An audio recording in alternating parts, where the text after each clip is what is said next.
Welcome back to another edition of Under Further Review. In these segments, I'll be giving you a quick look at each team going into the 2013 season. I'll be talking about last season, the offseason, my favorite picks from the 2013 draft, player positions, and can they make the playoffs?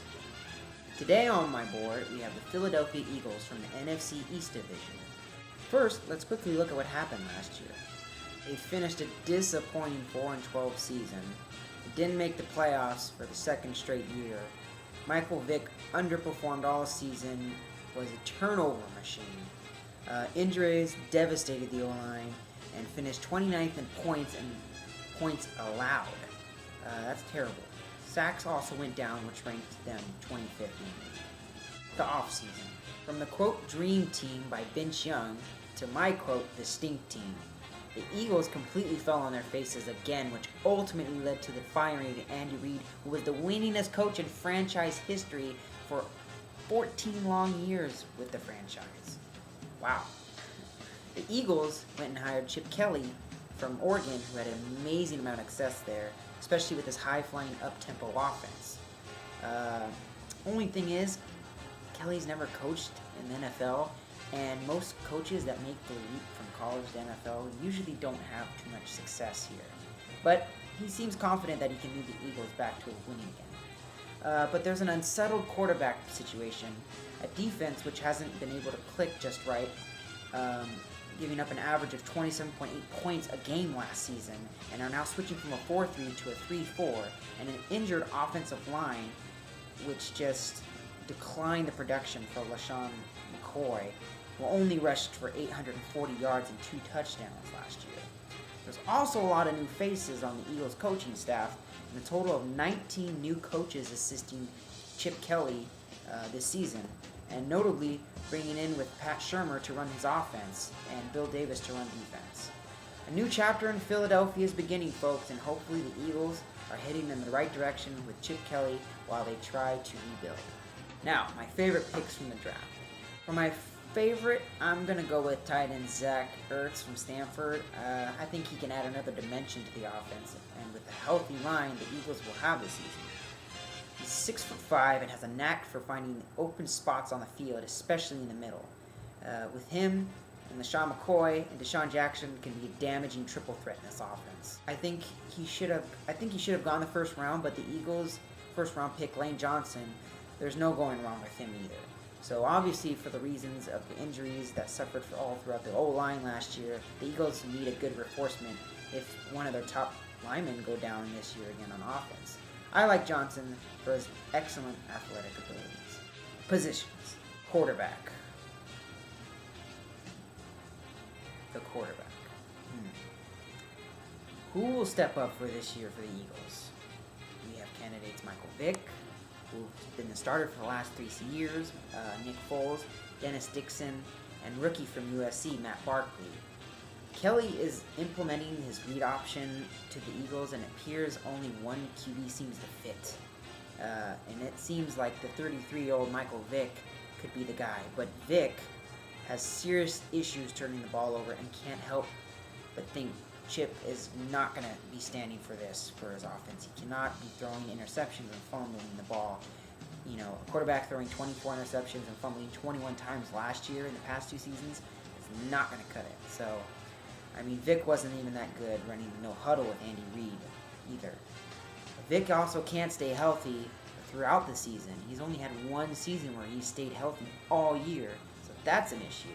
Biggest issue on this team, I feel like, is figuring out who will really be the best QB to fit in this option offense. I can only sense an unpleasant storm of ruin. Running backs. LaShawn McCoy is a great running back, and especially if he can get the help from the offensive line this year. I expect him to blow past his numbers and get back to the running back we know him as. He just needs to find that O-line to stay afloat with him. With him as a starter, backup Bryce Brown covered for McCoy when McCoy had injuries with a concussion last year. And boy, did Brown make the most of it. In back-to-back games, he rushed for 178 yards and 168 yards. He needs to protect the ball better, though, and Chris Polk will be the 3rd running back on the charts. I really like this unit of running backs the Eagles have. Wide receivers. Also really like receivers Deshaun Jackson and Jeremy Maclin. Jackson, unfortunately, has definitely dropped in his numbers the past 2 seasons, but he is still a dangerous wideout, who I think he can have a breakout season this year. I think Chip will find ways to give this playmaker his reputation back in being a dangerous vertical player that he is. But if then again he's not, his production doesn't pick up this year, he may be in the hot seat, I think, next year. So he better step up for this year. Maclin, on the other side, has proven to be a solid pass catcher for the Eagles, who caught at least 63 passes in each of the last 3 seasons. He just hasn't gone over the 1,000-yard mark for a receiver in a year, so maybe he can hit that this year in this stride. Jason Avant will be a sure slot receiver who had a career-high 53 catches last year. Also in the mix will be the tight ends James Casey from Houston and second-round pick Zach Ertz, Brent Selleck, and Clay Harbor, with Chip Kelly. We'll use a lot of tight end for maybe 2 or 3 set tight end formations to cause mixed matches against linebackers and safeties. Offensive line. All-pro left tackle Jason Peters went down with an injured Achilles before the season. Center Jason Kels tore his ACL week 2, and right tackle Todd Hermans broke his foot in week 9.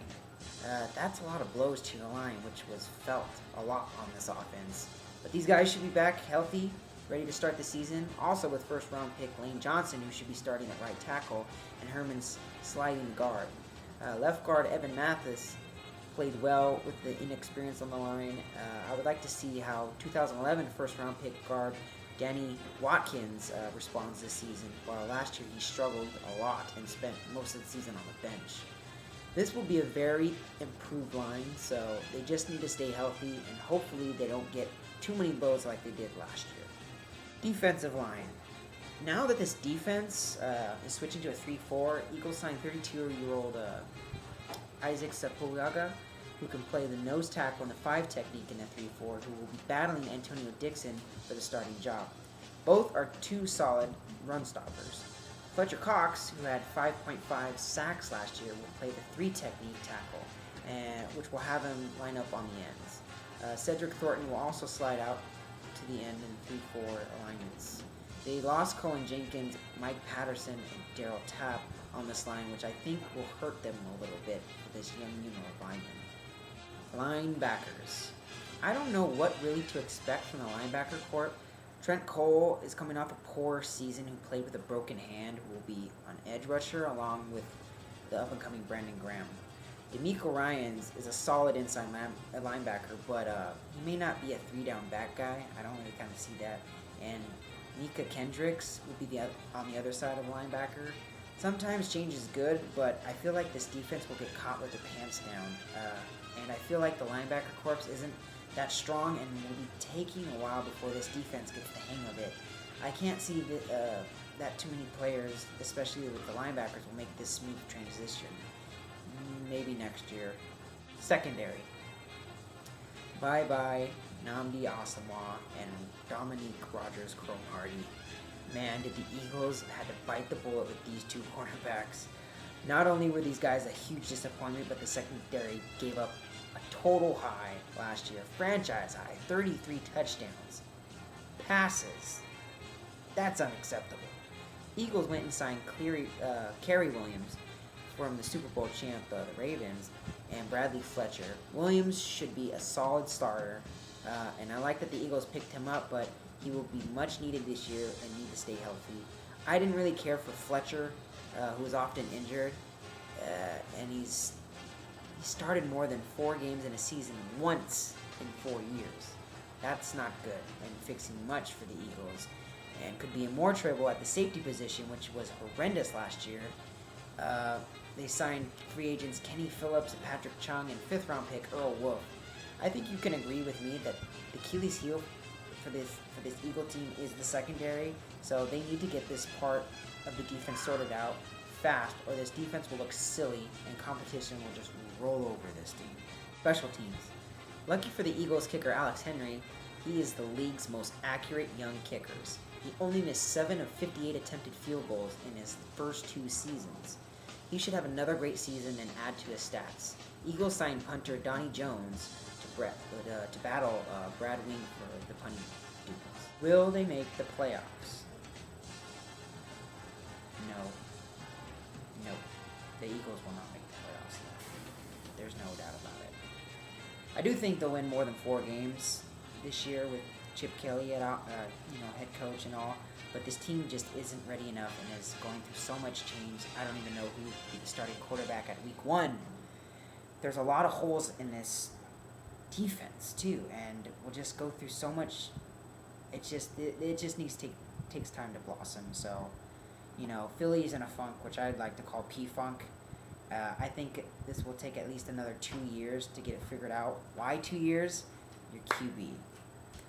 Your QB is not great, especially the positions that need to be found.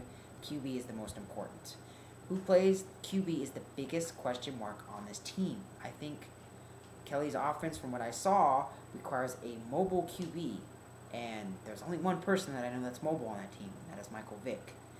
Problem is, with Vick, you get turnovers, the dumb plays. I mean, him running with the ball is a nightmare to watch. Did anybody teach this guy how to tuck the ball in and run?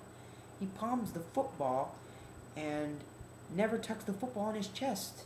It's unreal. So another interesting thing with Vic is that he's played 1 season fully healthy, which I've said before, in his career. So what do you do if you're Chip Kelly? Who do you go and give the reps to? Without the leader, I just don't see an identity for this team yet. The QB is your most important piece to the NFL puzzle, and it is yet to be determined, which we will find out in training camp, hopefully. Until that gets identified, I give this team a very slim chance to make the playoffs, or get a playoff spot next year. It just doesn't seem to be happening. And with that, my football fans, concludes my segment on the Philadelphia Eagles. I hope you enjoyed it. Please leave any comments and subscribe to my channel. Next team I will take on will be the Washington Redskins. See you later, folks.